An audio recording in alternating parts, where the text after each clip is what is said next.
کہ اپنے کمزور لوگوں کو، جس طرح دنیا کی تاریخ کی پہلی فلاحی ریاست بنائی گئی مدینہ میں، کبھی دنیا میں کوئی سوچ نہیں تھی فلاحی ریاست کی۔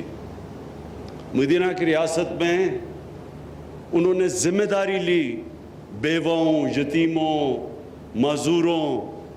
بوڑھوں کو، غریبوں کو،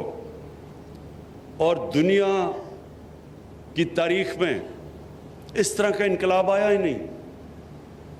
کہ وہ لوگ جن کی کوئی حیثیت ہی نہیں تھی، وہ انہوں نے دنیا کی امامت کی کئی سو سال تک۔ تو یہ ہمارا ملک بھی، جو ہمارے علامہ اقبال اور قائد اعظم کی سوچ تھی، وہی تھی اسلامی فلاحی ریاست۔ تو جب یہ آپ میرا نظریہ دیکھتے ہیں تو آپ کو سمجھ آ جاتی ہے کہ ہم کس راستے پر نکل رہے ہیں۔ ہماری یہ کوشش ہے کہ جو ہمارے کمزور طبقہ ہے ہم اس کو اوپر اٹھائیں، گورنمنٹ کی ساری پالیسیز وہ ہوں کمزور طبقے کو اوپر لانے کے لیے۔ اور جب آپ کمزور طبقے کی بات کرتے ہیں تو آپ وہ علاقوں کی بات کرتے ہیں جو پیچھے رہ جاتے ہیں۔ جب ملک میں ترقی ہوتی ہے تو جو ترقی ہونی چاہیے وہ سب کو اوپر اٹھانے کے لیے ہونی چاہیے، یہ نہیں کہ ایک علاقہ اوپر چلا جائے اور باقی ملک پیچھے رہ جائے۔ لہٰذا میرا بڑا واضح موقف ہے قبائلی علاقے کے اوپر، بلوچستان پہ، اور کئی ہماری ڈسٹرکٹس ہیں پنجاب میں، مثلا ڈی جی خان، میاں والی، یہ سب پیچھے رہ گئے ہیں۔ سندھ کے کئی علاقے اندرون سندھ میں پیچھے رہ گئے ہیں۔ تو لہٰذا جو علاقے سب سے پیچھے رہ گئے ہیں ان میں قبائلی علاقہ سب سے نمایاں ہے،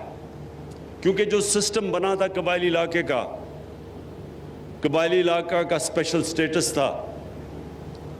پاکستان کے صرف 44 قانون قبائلی علاقوں میں لاگو تھے، تو قبائلی علاقے کی کسی نے، کیونکہ قبائلی علاقے کی ووٹ سے تو کوئی اقتدار میں نہیں آتا تھا، نہ سینٹر میں اور نہ تب نارتھ ویسٹ فرنٹیئر پروونس تھا، اب صوبہ پختونخوا، اس میں تو اس کو قبائلی علاقے کی ووٹ کی ضرورت نہیں تھی۔ تو جس طرح سندھ کے اندر جو پارٹی اندرون سندھ سے آتی ہے وہ کراچی کے لیے کچھ نہیں کرتی، تو کراچی کے جو آج کل برے حالات ہیں اس لیے کہ جو پارٹی ووٹ لے کے آتی ہے وہ تو اندرون سندھ سے لے کے آتی ہے، تو ان کے لیے ڈیولپمنٹ کرتی ہے۔ اس سے پہلے یہ جو پنجاب کے اندر نون لیگ کا گڑھ سینٹرل پنجاب تھا اور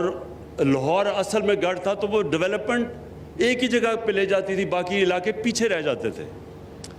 ہمارا موقف یہ ہے کہ جو علاقے پیچھے رہ گئے ہیں ہم نے سب سے زیادہ ان کے اوپر توجہ دینی ہے۔ اور میں جب آپ کو یہ کہتا ہوں کہ انشاءاللہ، محمود خان بات ٹھیک کہتے ہیں کہ جب انشاءاللہ ہم بات کرتے ہیں قبائلی علاقے کی، ہماری پوری کوشش ہے کہ ہم زیادہ سے زیادہ فنڈز قبائلی علاقے کے اوپر خرچ کریں۔ مجھے تھوڑا سا افسوس بھی ہوتا ہے کہ حالانکہ ہمارے صوبوں نے یہ وعدہ بھی کیا تھا ہمارے آنے سے پہلے کہ 3% وہ اپنے NFC ایوارڈ سارے صوبے دیں گے قبائلی علاقے کو، لیکن اب ہم نے جب ہمیں حکومت ملی تو وہ صوبے تیار نہیں ہیں اپنے وہ فنڈ دینے کے لیے جو انہوں نے وعدہ کیا ہوا تھا۔ میں ان کو یاد کراتا ہوں کہ ہمارے دین کے اندر، قرآن کے اندر یہ بڑا واضح لکھا ہوا ہے کہ اپنے وعدوں کو پورا کرو۔ مسلمان اپنے وعدے پہ کھڑا ہوتا ہے، اور انشاءاللہ میری پوری کوشش ہے کہ ان سارے صوبوں سے، جو باقی صوبے ہیں،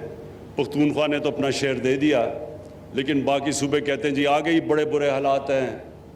آگے ہمیں پیسہ نہیں پورا مل رہا، کیونکہ ملک کے تو آپ سب جانتے ہیں کہ پچھلے 2 سال سے حالات برے ہیں،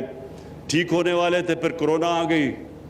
کرونا کی وجہ سے ہمارے پیسہ کم اکٹھا ہوا، لیکن میں پوری کوشش کروں گا انشاءاللہ کہ پختون جو ہمارا انضمام ہوئے علاقے ہیں, پرانا قبائلی علاقہ, میری پوری کوشش ہے کہ آپ کو ہم جو فنڈز, باقی اگر علاقوں کو فنڈز نہیں بھی ملتے, کم از کم قبائلی علاقے اور بلوچستان کو پورے فنڈز ملنے چاہیے.